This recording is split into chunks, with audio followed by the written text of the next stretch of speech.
পৌঁছে গেছি এনজেপি, দাঁড়িয়ে আছি। এই যে আমাদের হিরো, এই যে হিরোইন, এই দেখো কুরকুরে খাচ্ছে। কুরকুরে না লেস খাচ্ছে না, লেস।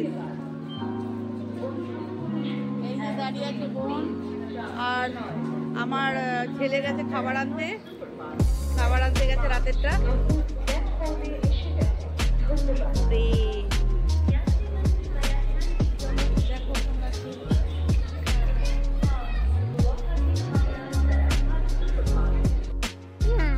দেখো ফ্রেন্ডস, আমরা ট্রেনে চেপে পড়েছি আর আমাদের জার্নি শুরু হলো। ট্রেনটা তখনও ছাড়েনি,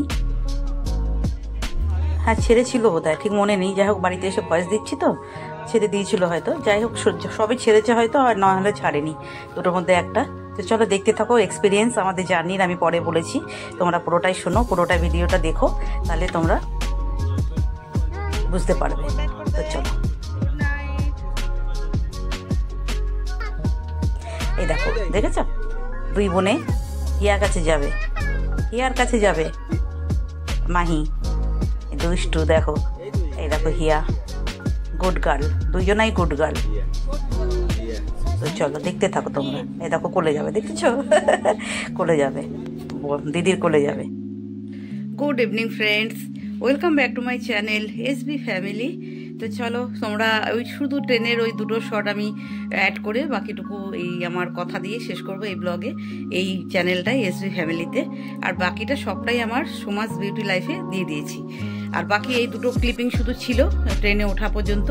তো যাই হোক, আজকে ভোর 4টের সময় আমাদের ট্রেন বর্ধমানে ছিল টাইমিং। তো 4টে নেমেছি, 4:30-র মধ্যে ঘরে ঢুকে গেছি। নেমে বাড়ি আস্তে আস্তে যেটুকু টাইম লেগেছে, নেমে এসে বাড়িতে এসে মানে একটু জামা টামা চেঞ্জ করে নিয়ে হাত পা ধুয়ে একদম ঘুম দিয়ে উঠেছি। তখন বাজে 12টার সময় ঘুম থেকে উঠে তারপরে এডিটিং করলাম। আমার মাসি এসে রান্না বান্না করে দিয়ে গেছে, গড়ফড় মুছে দিয়ে গেছে। তখন আমি ঘুমোচ্ছিলাম, সবাই অলমোস্ট ঘুমোচ্ছিলাম, শুধু কর্তা গিয়ে ইয়েটা খুলে দিয়ে এসছে, গেটটা। তো যাই হোক, উঠে ভিডিও এডিটিং করে পাবলিশ করলাম সমাজ বিউটি লাইফে। ওটা পাবলিশ করার পরে স্নান করে খাওয়া দাওয়া করে আবার একটু ঘুমোলাম। ঘুমানো এখনও কাটেনি, এখনও হ্যাংওভারটা কাটেনি। যে মানে ট্রেনে 2 রাত ঘুমানো হয়নি। এক রাত যাওয়ার দিন একদম আর্লি মর্নিং টাইম ছিল, আবার যেদিন ফিরলাম সেদিনও এত আর্লি মর্নিং যে রাতের ঘুম হয়নি ঠিক করে।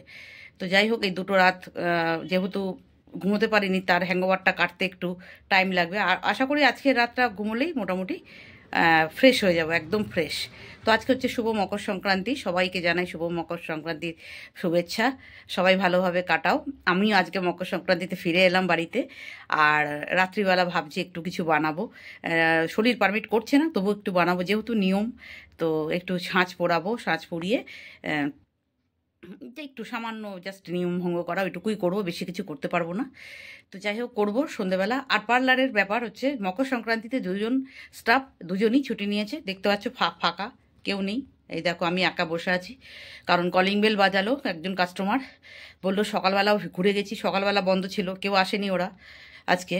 তো আমি এসে আর পার্লার ওপেনই করিনি, কারণ জানি আমি পারবো না, আমি এখন ঘুমোবো, ওই জন্য আমি পার্লার ওপেনই করিনি।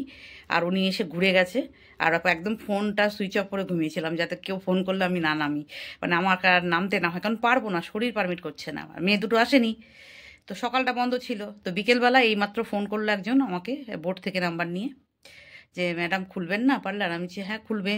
তো বললো যে মেয়েরা, আমি বললাম মেয়েরা একজন তো আসেনি, আর একজন, ও আমাকে সেকেন্ড যে মেয়েটা আমাকে লিখেছে সংক্রান্তি না লিখতে গিয়ে ওখানে লিখেছে সকাটে লিখতে গিয়ে আমি বুঝেছি সকালে। আমি জানি সকালে আসবে না, মানে আমি যখন চলেছি ঠিক আছে, সকালে আসবে না ঠিক আছে। ও শুধু বিকেলটা করে, তো ওকে আমি বলেছি সকালটা যে কদিন আমি থাকবো না, সকালেও তুই আসবি। তো সকালে এসছে, আর ওই একটা মেয়ে তো সারাদিন থাকে, তো ও আসবে না। আমি ভেবেছি সকাটে মানে সকালে, ও লিখেছে SAKATE সকাটে, তো সংক্রান্তিও হয়নি, সকালেও হয়নি। তো এখানে একটা মিস আন্ডারস্ট্যান্ডিং হয়ে গেছে। তো আমি জানি ও আসবে, দিয়ে আমি ওকে ফোন করে এখনও ফোন ধরেনি, দিয়ে আমি ভয়েস মেসেজ পাঠিয়ে দিলাম যে ওটা তো সংক্রান্তিতে আসবি না, সেটা লিখেছিস, আমি ভেবেছি সকালে। তো যাই হোক, আমি বললাম আসেনি। তো মেয়ের বউটাকে বললাম, কাস্টমারটাকে বললাম যে ঠিক আছে আমি খুলছি, একটু বাদেই খুলছি। তো বললো ঠিক আছে, আমি দোকান থেকে আসছি, এসে আসছি আমি। তাহলে ঠিক আছে, আপনি যান দোকান থেকে আসুন, আমি ততক্ষণে খুললাম, পার্লারটা খুলে দিলাম। দেখো এখনও ধোয়া ধোয়া, এই দেখো ধূপকাঠি, এই দেখো দেখতে পাচ্ছ ধূপকাঠি ধোয়া উঠছে। তো ধূপকাঠি ধরালাম, ঠাকুরকে দিলাম, জল দিলাম বাইরেটায়, ধুনো ধরালাম, ধুনো দিয়ে একটুখানি গোটা বাড়ি পার্লারটা করলাম, দিয়ে এই বসলাম, বসে তোমাদের সাথে এটা করবো, এই এন্ডিংটা করে তারপরে আমি কাস্টমারটা এলে যা কাজ করবে দেখা যাক কী করে, আমি জানি না কি করবে। তো একটা ঘটনা বলি, যেটা জন্য আমি বসেছি, সেটা হলো আমাদের এক্সপিরিয়েন্স, এই ট্যুরের এক্সপিরিয়েন্স বলতে পারো, ব্যাড এক্সপিরিয়েন্স যেটা বলে, ট্যুরের একটা ব্যাড এক্সপিরিয়েন্স। সেটা হচ্ছে যেদিন আমরা বেরোচ্ছি, মানে কালকে, মানে 13 তারিখ সকালবেলা বলছি আর কি, 13 তারিখ সকালবেলা উঠে আমরা সব রেডি ফেডি হলাম, সবাই রেডি ফেডি হয়েছি। ওরা বিল পেমেন্ট করবে ওইখানে। তো দুইজন, আমার হাজব্যান্ড আর আমার বোনের হাজব্যান্ড, দুজনা ওই কথাবার্তাই বলছিল বিল নিয়ে। আর ওই সময় আমিও রেডি হচ্ছি, আমার বোনও রেডি হচ্ছে, দুজনা রুমে রেডি হচ্ছি।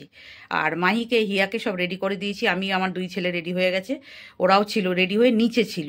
আর মাহি খেলছিল, আমাদের সামনেটাতেই খেলছিল। তো ওর বাবা মাহিকে হিয়াকে বলেছে, হিয়া আমি একটু হিসাব করছি, তুমি একটু বোনকে দেখো। বাস 5 সেকেন্ডের মধ্যে বোন একটা বিড়ালের পিছনে ছুটে, মানে এত, ও তো খুব অ্যাক্টিভ, দেখো তোমরা দেখেছো ব্লগে, প্রচণ্ড এক বিন্দু বিসর্গ মানে সুস্থ থাকে না, কখনো এদিক ওদিক ঝাপাঝাপি করতে থাকে। দেখো তোমাদের বলছিলাম না যে কাস্টমার আসবে, তোমরা শুনলে হয়তো, তো তখন বন্ধ করে দিলাম, কোথায় ছিলাম। যাই হোক, বলছিলাম না আমাদের মাহির কথা। তো মাহি ওরকম বিড়ালের পিছনে ছুটতে ছুটতে, আর আমাদের হিয়াও তো ছোট না, ওরা কত ছোট, বড় তো বেশি বড় না যে ওকে সামলাতে পারবে ও। যাই হোক, সামলায়, বাড়িতে সামলায়, বাট ওই রকম জায়গায় অতটাও সিনসিয়ার হয়ে যায়নি যে বোনের দুরন্তপনা অতটা সামলাতে পারবে। যাই হোক, ওর চোখের ফাঁক দিয়ে কখন যে বোন ওই বিড়ালের পিছন ছুটতে ছুটতে ওই 10খানা হাই, মানে ভীষণ হাই হাই সিঁড়ি, মানে এই নয় যে কত ফুট হবে, প্রায় 1 ফুট, 1 ফুট এক একটা সিঁড়ির হাইট, বুঝতে পেরেছো? আমাদের বাড়ির সিঁড়িগুলো কত হবে, 7 ইঞ্চি 8 ইঞ্চি হবে, ওটা 12 ইঞ্চি, প্রায় 12 ইঞ্চি কি 10 ইঞ্চি তো বটেই। অত হাইট হাইট উঁচুগুলো পাহাড়ি জায়গায় দেখবে ওদের সাইড দিয়ে সিঁড়ি হয়, তো ও বাড়িদের মানে ওই বাড়িগুলোর সিঁড়িগুলো খুব হাইট হয়। ওই রকম 10খানা সিঁড়ি থেকে পুরো গড়িয়ে মাটিতে, মাথায় টুপি ছিল আর গায়ে সোয়েটার ছিল বলে মাথাটা হয়তো বেঁচে গেছে। আমরা তো বিভৎসভাবে চিৎকার করে ভাবলাম বোধহয় সব শেষ বেড়াতে এসে। বিভৎস একটা ফাড়া কেটেছে মাহির। আসার দিন বোধহয় আসার আগের দিন বোধহয় বাড়িতে পড়েছে। বাড়িতে ওর, মানে মাহিদের বাড়িতে সিঁড়িগুলো কিন্তু ছোট ছোট, আর কিনারাগুলো কিন্তু এরকম কাটা কাটা, গোল গোল, রাউন্ড রাউন্ড। তো তখনও পড়েছে একবার 10খানা সিঁড়ি দিয়ে, একদম ট্রলি নিয়ে, আবার ওইখানে গিয়ে একবার 2খানা সিঁড়ি দিয়ে পড়া মাহির একটা বড় ফাড়া কাটলো, বিশাল বড় একটা ফাড়া কেটেছে। তারপরে সারা রাস্তা কেঁদেছে, দেখবে তোমরা আমার সমাজ বিউটি লাইফে যে ব্লগটা দিয়েছি তাতে দেখবে মাহির কান্না শোনা যাচ্ছে, সারাক্ষণ খ্যান খ্যান খ্যান খ্যান করেছে। যাই হোক, বাড়িতে আসার পর আমরা জিজ্ঞেস করলাম যে সব ঠিকঠাক আছে কিনা, বললো হ্যাঁ চনমনে আছে, খেলছে দেলছে, সব ঠিকঠাক আছে। ভগবান, বললাম না ঈশ্বর বাঁচিয়ে দেয়, ঈশ্বরের যেমন বিপদ যখন আসে ঈশ্বরই বাঁচায়, তো ঈশ্বর বাঁচিয়ে দিয়েছে ভগবান আমাদের। তো বিপদ তো আসবেই, মানুষের জীবনে বিপদ আসতেই পারে, বাইরে বেরোলে বিশেষ করে বিপদ আরও আসতে পারে। তো যাই হোক, এই একটা বড় বিপদ কেটেছে আমাদের। আর আসার আগে তো 5বার কি হয়েছে বলেছি, আমাদের 5বার ভুলে গেছি। যাওয়ার সময় অনেক বাধা পড়েছে, অনেক বাধা বিপত্তি অতিক্রম করে আলটিমেট পৌঁছেছি, আলটিমেট ঘুরে চলেও এসেছি, বাট মাঝখান দিয়ে এইসবগুলো হয়েছে। এগুলো ন্যাচারাল মানুষের জীবনে। তো চলো, চুলটা আমার এখন একটু সেট হচ্ছে না, এটা নিয়ে বিরক্ত প্রকাশ রয়েছে আমার মধ্যে এখনও। এটাকে আবার কখন কবে যে ঠিক সাইজে আসবে বুঝতে পারছি না। তো যাই হোক, চলো, এইটুকু এক্সপিরিয়েন্স তোমাদের সাথে শেয়ার করলাম। আমাদের মানে ব্যাড এক্সপিরিয়েন্স বলতে পারো, ব্যাড। তো গুডটা তো তোমাদের সাথে শেয়ার করেছি আমার ওই চ্যানেলে। তো গুডের সাথে এই ব্যাড এক্সপিরিয়েন্সটাও ছিল আমাদের। তো আর একটাও ব্যাড আছে, বাট অনেকটা লং হয়ে যাবে, পরের দিন বলবো। আর একটা এই জার্নিতেও আর একটা ব্যাড আছে, সেটা নেক্সট ব্লগে তোমাদের সাথে শেয়ার করব। একসাথে করতে গেলে অনেকটা লং হয়ে যাবে। তো চলো, টাটা বাই বাই। অনেক বকবক করলাম। তো শুরুতে তোমরা দেখে এলে যে ট্রেনে ওঠা নিয়ে, ট্রেনের ওই 2টো ক্লিপিংই শুধু জোড়া হয়নি, ওই 2টো ক্লিপিং দিয়ে বাড়িতে চলে এসেছি, সবটাই তোমাদের বললাম, তোমাদের সাথে শেয়ার করলাম। তো চলো, টাটা বাই বাই। তো চলো, সবাই ভালো থেকো, সুস্থ থেকো। আর ব্লগটা ভালো লাগলে অবশ্যই কমেন্টের মাধ্যমে আমাকে জানান দেবে যে হ্যাঁ তোমরা দেখেছো। চলো, টাটা।